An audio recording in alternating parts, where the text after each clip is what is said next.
بسم اللہ الرحمن الرحیم۔ السلام علیکم۔ یوسف آج پھر کام سے دیر سے آیا تھا، البتہ وہ اپنے بیٹوں کے لیے کھلونے لانا نہیں بھولا تھا۔ اب وہ انہیں کھیلتے دیکھ کر خوش ہو رہا تھا اور کبھی کبھی ان کے ساتھ کھیلنے بھی لگ جاتا تھا۔ فائزہ جو کھانا پکانے میں مصروف تھی، اچانک اس کی نظر اپنی بیٹیوں عشاء اور فجر پر پڑی، جو حسد بھری نگاہوں سے باپ اور بھائیوں کو دیکھ رہی تھیں۔ فائزہ اتنی دور بیٹھ کر بھی ان کی آنکھوں کے آنسو دیکھ سکتی تھی۔ فائزہ کے دل میں یوسف کے لیے ناراضگی کے جذبات ابھرے۔ وہ جلدی جلدی کام ختم کر کے یوسف کے پاس آ گئی اور پوچھنے لگی، عشاء اور فجر کے لیے کیا لائے ہو؟ یوسف نے حیرانی سے فائزہ کی طرف دیکھا اور کہنے لگا، میں ان کے لیے کیا لاتا؟ راستے میں مجھے نہال اور بلال کے لیے کھلونے نظر آئے تو ان کے لیے میں نے خرید لیے۔ یہ سن کر فائزہ کو بہت غصہ آیا اور ان دونوں کی لڑائی ہو گئی۔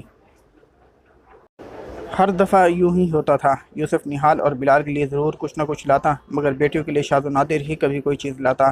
فائزہ کو اب یقین ہوتا جا رہا تھا کہ یوسف بیٹیوں کی نسبت بیٹوں سے زیادہ پیار کرتا ہے اور عشاء اور فجر باپ کے پیار کو ترستی ہیں۔ یہ سوچ فائزہ کے دل و دماغ میں اس طرح حاوی ہوئی کہ اس کے دل میں نہال اور بلال کے لیے شدید نفرت پیدا ہونے لگی۔ وہ بلال اور نہال سے نفرت کا اظہار کرنے لگی تھی، لیکن یوسف کی وجہ سے چپ ہو جاتی۔ یوسف فائزہ کی اس رویہ سے سخت پریشان تھا اور اس کو سمجھ نہ آتی فائزہ بچوں کے ساتھ کیوں ایسے پیش آتی ہیں۔ فائزہ کے دل میں خیال آیا، اگر نہال اور بلال نہ ہوتے تو یوسف اپنی ساری توجہ اور محبت عشاء اور فجر کی طرف دے گا۔ اب وہ ہر وقت یہی سوچتی رہتی اور ہر کام غائب دماغی سے سر انجام دیتی۔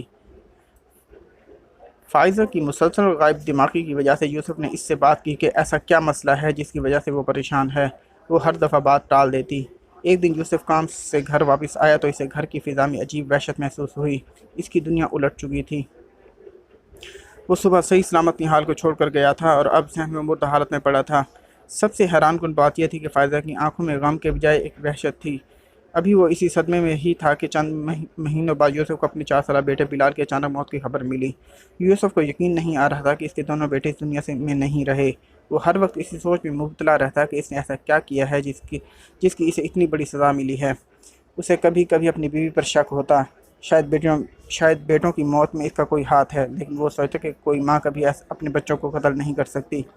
فائزہ کو ہر وقت اپنا سانس گھٹتا ہوا محسوس ہوتا۔ اسے لگتا کہ اس کے بچے اسے بلا رہے ہیں۔ وہ رات کو اٹھ کر چیخیں مارتی۔ فائزہ کو اپنے بچوں کی روح نظر آتی۔ یوسف پہلے سمجھا کہ شاید یہ ابھی تک صدمے میں ہے۔ وہ اسے پیار سے سمجھاتا، لیکن فائزہ پر کسی چیز کا اثر نہ ہوتا۔ فائزہ کی حالت دن بدن بگڑتی جا رہی تھی۔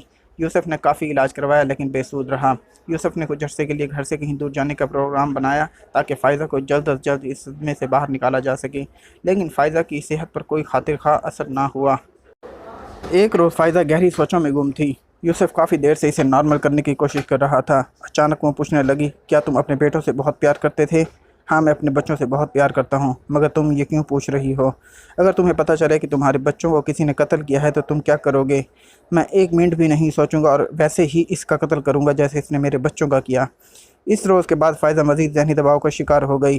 اب وہ ہذیانی کیفیت میں اپنے بچوں کو یاد کرتے ہوئے ایسی باتیں کرتی جن سے یوسف کے دل میں پھر شک پیدا ہونے لگا۔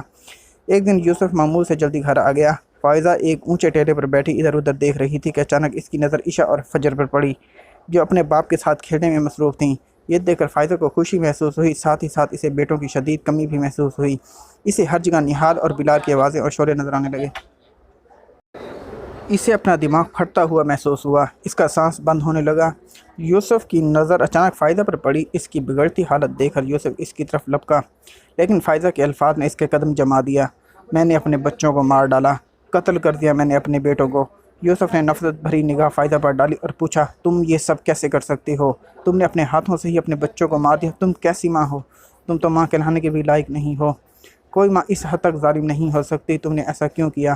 یہ سب کچھ میں نے اپنے بیٹیوں کے لیے کیا ہے۔ تم ہر وقت نہال اور بلال سے پیار کرتے تھے، عشاء اور فجر کی تمہیں کوئی پرواہ نہ تھی۔ یہ سن کر یوسف مزید آگ بگولا ہو گیا۔ جیسے میرے لیے نہال اور بلال تھے ویسے عشاء اور فجر تھیں۔ فرق میں نے نہیں کیا، فرق تمہاری سوچ میں تھا۔ تم ایک نفسیاتی مریضہ بن چکی ہو اور میں اور میری بیٹیاں مزید تمہارے ساتھ نہیں رہ سکتیں۔ آج تم نے اپنے بیٹوں کو اپنی بیٹیوں کے لیے مار دیا ہے، کل تم اپنی بیٹیوں کو کسی اور کے لیے مار دو گی۔ میں فجر عشاء کو لے کر ہمیشہ کے لیے تمہاری زندگی سے دور چلا جاؤں گا اور اب تمہاری سزا کا فیصلہ عدالت کرے گی۔ وہ فائزہ کو روتی چیختی چھوڑ کر بچیوں کے پاس چلا گیا۔